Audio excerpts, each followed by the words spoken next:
Assalamualaikum warahmatullahi wabarakatuh. Waalaikumsalam warahmatullahi wabarakatuh. Alhamdulillahirabbil alamin. Assalatu wassalamu ala asrofil anbiya'i wal mursalin wa ala alihi wa ashabihi rasulillahi ajmain. Asyhadu an la ilaha illallah wa asyhadu anna Muhammadan abduhu wa rasulullah.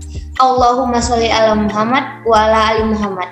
Pertama-tama tidak lupa kita bersyukur kepada Allah Subhanahu wa taala dan kepada nabinya Muhammad sallallahu alaihi wasallam dengan lafaznya Allahumma sholli ala Muhammad wa ala ali Muhammad. Yang terhormat kepada dosen kami Muhammad Fahli Zatra Hadi MPD dan kepada teman-teman yang telah meluangkan waktunya pada kali ini. Baiklah, kami dari kelompok 6 ingin memaparkan makalah kami mengenai memahami fenomena bunuh diri dalam pandangan kesehatan mental.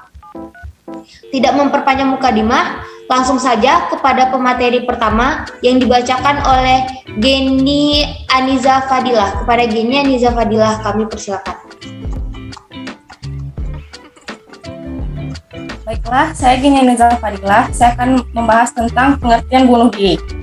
Bunuh diri dalam bahasa Inggris dikenal dengan istilah suicide atau dalam bahasa Latin sui yang artinya diri sendiri dan side artinya membunuh. Menurut Charleton, bunuh diri adalah tindakan merusak diri, membunuh diri, dan pembantaian terhadap diri sendiri. Seorang psikolog dari Prancis, Emile Durkheim, memandang bunuh diri sebagai masalah sosial. Menurut Harold, bunuh diri adalah kematian yang diperbuat oleh pelaku sendiri secara sengaja dan biasanya terjadi karena krisis yang membuat penderitaan yang amat sangat dan rasa putus asa, serta tidak berdaya dan adanya konflik antara hidup dan stres yang tidak tertahankan. Penyempitan dari pilihan jalan keluar yang dilihat penderita serta keinginan untuk melarikan diri dari hal itu. Menurut Kartono, mendefinisikan bunuh diri adalah perbuatan manusia yang disadari dan bertujuan untuk menyakiti diri sendiri dan menghentikan kehidupan sendiri. Definisinya mengandung 5 hal penting. Yang pertama, merupakan perbuatan manusia. Yang kedua, adanya keinginan diri sendiri untuk mati. Yang ketiga, memiliki motivasi-motivasi tertentu. Yang keempat, bertujuan untuk mencapai kematian. Yang terakhir ada introspeksi penuh kesadaran mengenai suatu konsep tentang kematian atau penghentian hidup. Bunuh diri merupakan tindakan secara sadar dan sengaja dilakukan untuk mengakhiri hidupnya sebagai satu-satunya jalan untuk menyelesaikan konflik yang terjadi dalam kehidupannya dengan cara dan waktu yang ditentukan oleh diri sendiri. Sekian, terima kasih. Terima kasih kami ucapkan kepada Geni Aniza Fadilah. Selanjutnya, pemateri kedua yang akan dibacakan oleh Nur Asia. Kepada Nur Asia kami persilakan. Baiklah, saya Nur Asia akan membacakan materi selanjutnya, yaitunya faktor dan alasan seseorang melakukan bunuh diri. Ada beberapa faktor yang mempengaruhi seseorang untuk melakukan bunuh diri, yaitu yang pertama religi, yang kedua jenis kelamin, yang ketiga pendidikan, yang keempat profesi, yang kelima doktrin, dan yang keenam usia. Kecenderungan melakukan bunuh diri biasanya terjadi pada usia pubertas, remaja akhir sampai usia pertengahan. Keinginan untuk bunuh diri terlihat dari tanda-tanda yang nampak dalam perilakunya.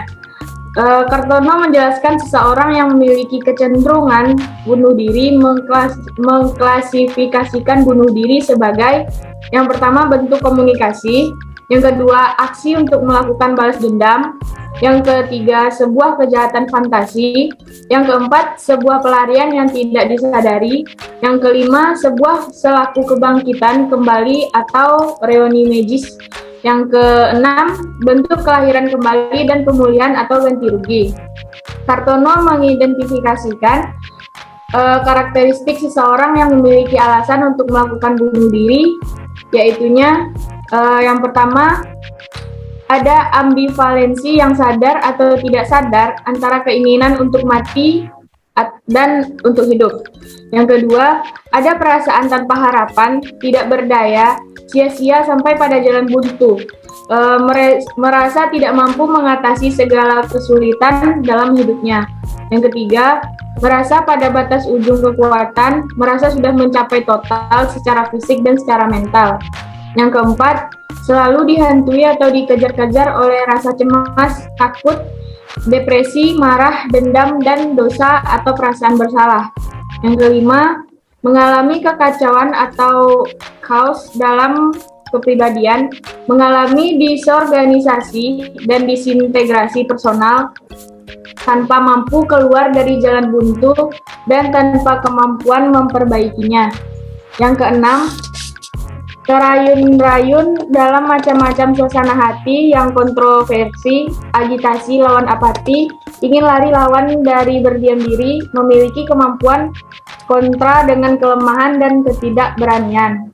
Yang ketujuh, terdapat pengaruh kognitif, adanya ketidakmampuan melihat dengan wawasan bening, tidak mampu melihat alternatif lain, bahkan meyakini limitasi dan kelemahan dari potensialitas sendiri.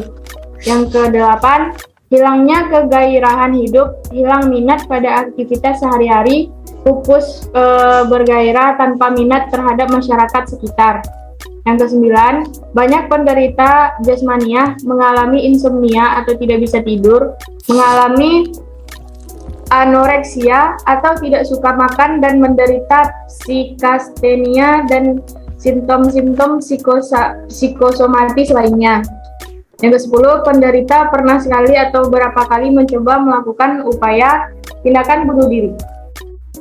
Selanjutnya, tanda-tanda awal seseorang ingin melakukan bunuh diri, yaitunya yang pertama, melakukan ancaman untuk bunuh diri.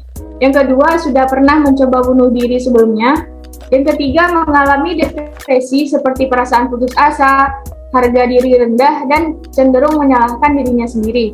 Yang keempat, terjadi peristiwa kehilangan dalam hidupnya seperti kehilangan anggota keluarga, binatang peliharaan, atau kekasih akibat kematian. Dan perceraian, diabaikan, atau putusnya suatu hubungan. Yang kelima, mendapat tekanan dalam hidup dan kurang adanya afeksi dan dukungan emosional dari orang sekitarnya atau lingkungannya. Yang keenam, gangguan tidur. Gangguan tidur termasuk kebersihan diri dan kebiasaan makan. Yang ketujuh, hilangnya minat secara tiba-tiba terhadap aktivitas yang disukai atau aktivitas yang menjadi rutinitas sehari-hari. Yang kedelapan, terjadi pola perubahan tingkah laku yang dramatis, yaitu seseorang yang periang secara tiba-tiba menjadi pemurung, penyendiri, atau seperti orang sedih yang berkelanjutan. Yang kesembilan, menarik diri dari lingkungan sekitar, merasa disingkirkan oleh orang yang berarti baginya, seperti merasa asing. Yang ke-10, adanya serangkaian kecelakaan atau tingkah laku yang beresiko yang tidak terencana. Sekian, terima kasih. Terima kasih kami ucapkan kepada pemateri kedua, kepada Nur Asia. Selanjutnya, pemateri ketiga yang akan dibacakan oleh Wardina. Kepada Wardina kami persilakan. Baiklah, yang C, karakteristik pemikiran dari orang yang ingin bunuh diri. Yang pertama, ambivalensi. Kebanyakan orang yang ingin bunuh diri memiliki perasaan yang campur aduk tentang bunuh diri itu sendiri. Keinginan untuk hidup dan mati beradu dalam orang tersebut. Ada keinginan untuk lari dari rasa sakit dan ada juga hasrat untuk hidup. Kebanyakan dari mereka tidak ingin mati. Mereka hanya tidak senang dengan hidup mereka. Yang kedua, impulsitas. Bunuh diri adalah merupakan tindakan impulsif dan sama seperti tindakan impulsif lainnya. Dorongan ini bisa bertahan lama atau hanya beberapa menit atau beberapa jam saja. Biasanya dipicu oleh kejadian-kejadian negatif. Menolak kritis-kritis tersebut dengan lebih banyak bermain dengan waktu. Keinginan untuk bunuh diri dapat dikurangi oleh atau dicegah. Rigiditas. Apabila orang ingin bunuh diri, pemikiran, perasaan, dan tindakan mereka terbatasi. Mereka berpikir untuk bunuh diri secara konstan dan tidak mau menerima jalan keluar dari masalah. Cara berpikir mereka sangat sempit. Terima kasih kepada pemateri ketiga, kepada Wardina. Selanjutnya pemateri keempat yang akan dibacakan oleh Alfi Syahri. Kepada Alfi Syahri kami persilakan. Baiklah. D. Terapi bagi orang yang mengalami gangguan perasaan dan ingin bunuh diri. Bentuk psikoterapi ada begitu banyak dan pemberi psikoterapi biasanya akan mengombinasikan beberapa jenis psikoterapi yang disesuaikan dengan kondisi kamu. Terdapat 2 jenis psikoterapi yang terbukti efektif untuk pemulihan orang yang mencoba bunuh diri. 1. Terapi perilaku kognitif. 2. Terapi perilaku dialektif. Hal yang bisa dilakukan untuk mendukung proses pemulihan. 1. Perlakukan dirimu dengan baik. 2. Kenali pemicu kamu. 3. Buat plan untuk dirimu sendiri. 4. Bercerita dengan orang-orang yang kamu percaya. 5. Jagalah kesehatanmu. 6. Latihan teknik-teknik relaksasi. 7. Cari pelepasan stres dan pengalih perhatian. 8. Carilah bantuan profesional.